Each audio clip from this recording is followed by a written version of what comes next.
नमस्कार दोस्तों, हम क्वेश्चंस कर रहे थे रियल एनालिसिस में। हमने जो चीजें पढ़ी थी कोची सीक्वेंस से रिलेटेड जितने भी एक्सरसाइज के क्वेश्चन हैं वो क्वेश्चंस हम सोल्व कर रहे थे। तो चलिए इस सीरीज को आगे और बढ़ाते हैं और कुछ इंपॉर्टेंट क्वेश्चंस मैं और करवाने वाला हूं। अब एक्सरसाइज के क्वेश्चन जैसे कि आप डिमांड रख रहे हैं कि एक्सरसाइज के क्वेश्चन भी करवाइए, तो चलिए एक्सरसाइज के क्वेश्चन भी हम वन बाय वन करके सारे जितने भी एक वीडियो में होंगे, एक या दो क्वेश्चन इस प्रकार करके हम एक्सरसाइज के क्वेश्चन भी सोल्व करने वाले हैं। तो उम्मीद करता हूं दोस्तों आपने वो पिछले जितने भी मैंने वीडियोस बनाए हैं वो सारे आपने देखे हैं। अगर नहीं देखे तो सबसे पहले वो जाकर जो 20 वीडियोस या 21-22 जितने भी वीडियोस आ चुके हैं वो सारे कंटिन्यू तरीके से देखें। आपको एक एक चीज वहां पर करवाई गई है, क्वेश्चंस करवाए गए हैं, थ्योरमी करवाई गई है, एग्जांपल्स करवाई गई हैं। तो जितने भी वो वीडियोस हैं वो सारे एक बार जरूर देखें, आपको सारी चीजें क्लियर होंगी। और धीरे धीरे हम आगे बढ़ रहे हैं तो और भी मैं आपके लिए चीजें लेकर आ रहा हूं, तो वो भी आप इनके लगातार इन चीजों को देखते रहिए, लगातार बार बार रिपीट करके। और जो एक्सरसाइज के क्वेश्चन है वो जरूर सोल्व कीजिए, अपने पास बुक एक अवश्य रखिएगा।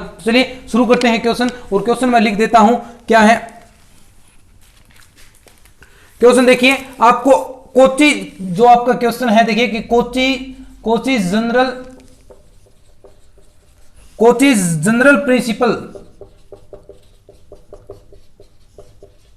प्रिंसिपल ऑफ कन्वर्जेंस वो आपको लगाना है इस पर,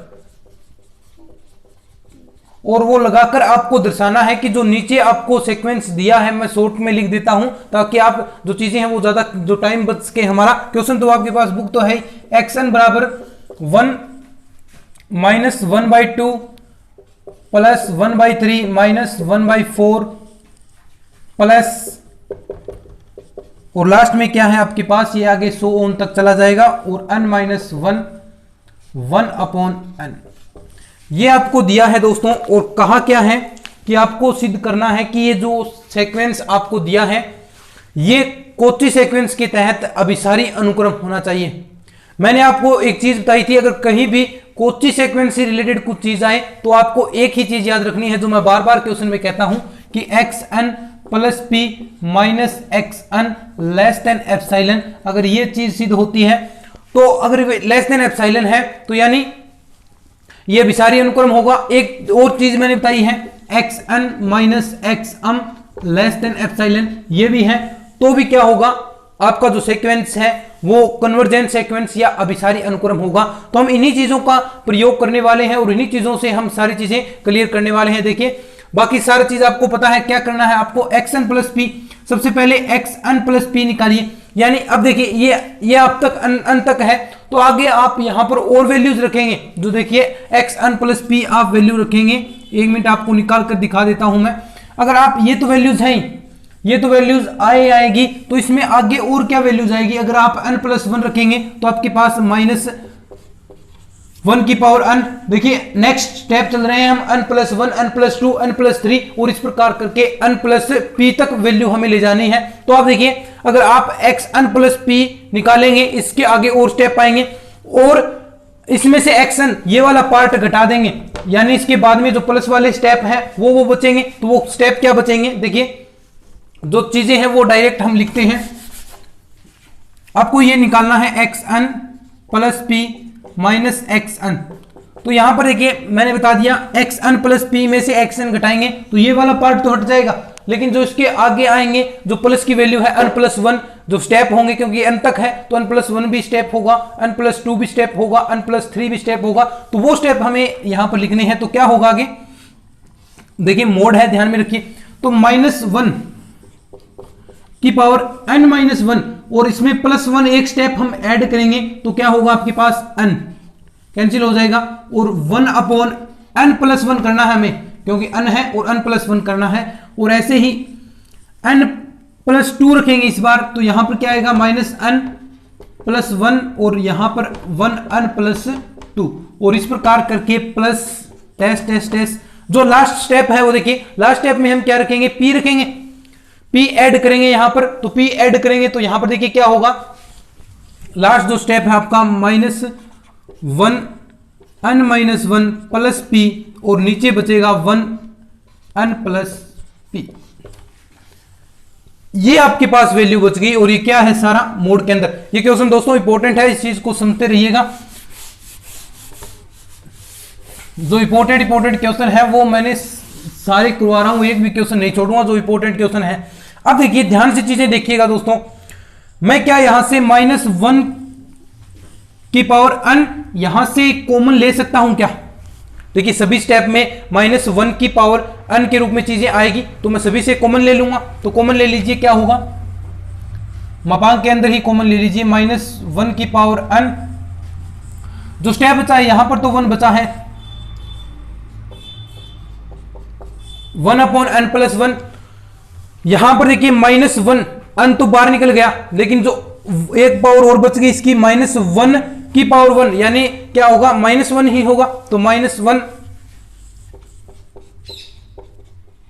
ठीक है, अब देखिए आगे इसी प्रकार आगे होगा, यहां पर सम संख्याएं बचेंगी, n+3 वाला जो स्टेप होगा यहां पर मैं लिख देता हूं -1 की पावर n+2 और 1/n+3। n बाहर निकाला 2, -1 की स्क्वायर होगी, -1 की स्क्वायर हो रही है तो यानी वो प्लस के अंदर हो जाएगी, तो यहां पर आप डायरेक्ट क्या लिखेंगे, और ऐसे ही आगे माइनस का आएगा, और इस प्रकार आगे बढ़ते बढ़ते जाएंगे आप। तो ये वाला फाइनल स्टेप देखिए, ये यहां पर क्या, यहां पर भी आपको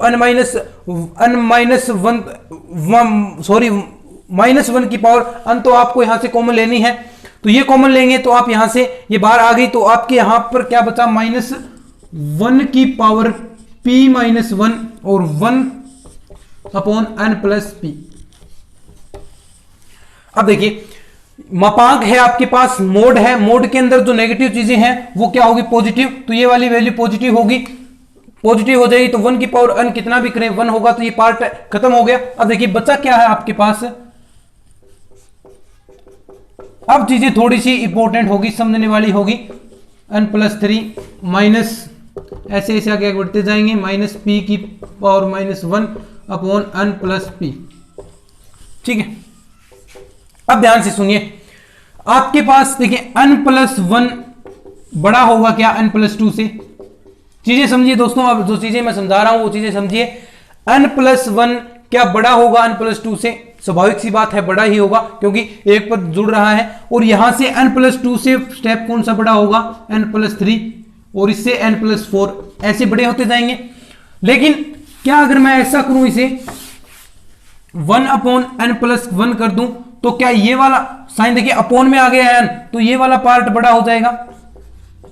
यहां पर ये चीजें उपयोग में लेनी है दोस्तों, तो ध्यान से देखिए, तो देखिए n+1 बड़ा है, n+1 छोटा है n+2 से, लेकिन 1/n में करेंगे तो क्या ये वाला पार्ट बड़ा हो जाएगा, क्या ये वाला पार्ट बड़ा हो जाएगा, यानी ये इसमें सबसे बड़ी वैल्यू क्या है आपके पास, 1/n+1 सबसे बड़ी वैल्यू है, क्योंकि बाद में की जो वैल्यू है वो इससे छोटी होती जाएंगी। तो यहां पर देखिए क्या होगा, जो आपके पास xn+p है -xn है, equal n+1 -n+2 plus n+3 -1/n+4, और ऐसे ही आगे आगे बढ़ता जाएगा।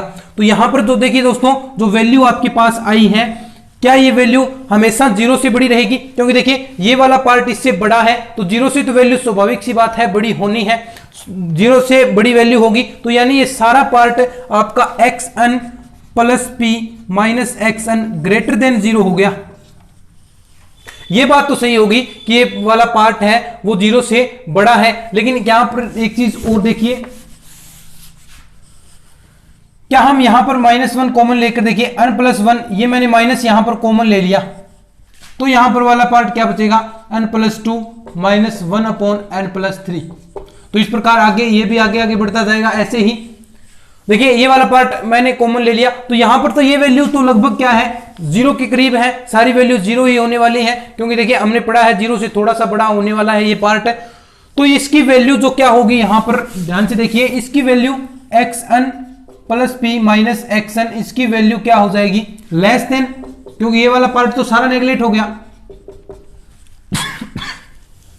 यही होगा। देखिए दोस्तों, अब हमने पहले ये सिद्ध किया कि ये पार्ट 0 से बड़ा है, लेकिन अब ये 0 से बड़ा है तो कितना बड़ा है, ये वाला पार्ट इससे छोटा होगा। अब ये पार्ट छोटा है तो ये वाला पार्ट 1/n+1 क्या है, लेस देन एप्सिलॉन होगा। एप्सिलॉन से छोटा है ये वाला पार्ट, क्योंकि देखिए अन की वैल्यू बहुत सारी जितनी भी मैक्सिमम वैल्यू होगी तो ये वाला पार्ट इस एप्सिलॉन से छोटा ही होने वाला है। अब देखिए छोटा होने वाला है तो यहां पर जो अन की वैल्यू है वो क्या होनी चाहिए, अन यहां पर देखिए मल्टीप्लाई कराएंगे तो अन ग्रेटर देन 1/एप्सिलॉन और ये इधर जाएगा तो -1। तो इस वैल्यू के लिए देखिए अगर अन की वैल्यू ऐसी वैल्यू है तो अन नोट की वैल्यू भी ऐसी होगी। तो इस वैल्यू के लिए जो आपका ये सीक्वेंस है वो क्या होगा, xn plus p minus xn less than epsilon होगा। और यही हमें प्रूव करना था, अगर ऐसा है लेस देन एप्सिलॉन है तो ये सीक्वेंस आपका क्या होगा, कन्वर्जेंस सीक्वेंस यानी अभिसारी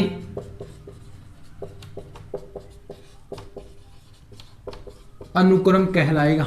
यही आपको प्रूफ करना था कि इस सीक्वेंस को प्रूफ करना है कि एक कन्वर्जेंट सीक्वेंस है, अभिसारी अनुक्रम है। और किस तरह से प्रूफ करना था आपको वो चीजें मैंने बताई हैं। आपको कोची सीक्वेंस से जो प्रिंसिपल है उसका उस चीज से प्रूफ करना था और वो हमने सारी स्टेप बाय स्टेप चीजें कर दी हैं। ऐसे ही क्वेश्चन आएंगे, उम्मीद करता हूं दोस्तों आगे जो ऐसे क्वेश्चन आएंगे सारे आप कर पाएंगे, क्योंकि दोस्तों ये क्वेश्चन है, ये जो क्वेश्चन मैं करवा रहा हूं कोची सीक्वेंस से, यही क्वेश्चन आपके एग्जाम में आने वाले हैं। आप देख लीजिएगा 2-3 महीने बाद आपके एग्जाम होंगे तो आपको पता चल जाएगा कि कितने जो हमने क्वेश्चन करवाए हैं वो आपके एग्जाम में देखने को मिलेंगे, कितना मैटर हमने करवाया है वो आपके एग्जाम में देखने को मिलेगा। दोस्तों मैं इंपॉर्टेंट सीरीज भी क्वेश्चन की लेकर आने वाला हूं, जो रियल एनालिसिस है या कन्वर्जेंस थ्योरी है उससे संबंधित है कि क्या क्या की चीजें इंपॉर्टेंट आने वाली हैं। जब आपके एग्जाम करीब आएंगे तो वो मैं आपको मैटर प्रोवाइड करवा दूंगा। तो अभी तो मैं उस पर काम कर रहा हूँ, वो चीजें चल रही हैं। तो आपके लिए जब भी आपके एग्जाम करीब आएंगे तो मैं आपके लिए वो मैटर आपको सौंप दूंगा, वीडियो के माध्यम से आपको सारी चीजें बता दूंगा। दोस्तों उम्मीद करता हूं आज जो क्वेश्चन करवाया है वो आपको बिल्कुल अच्छी तरीके से समझ में आया है। अब 1-2 चीजें और रही है इस एक्सरसाइज में,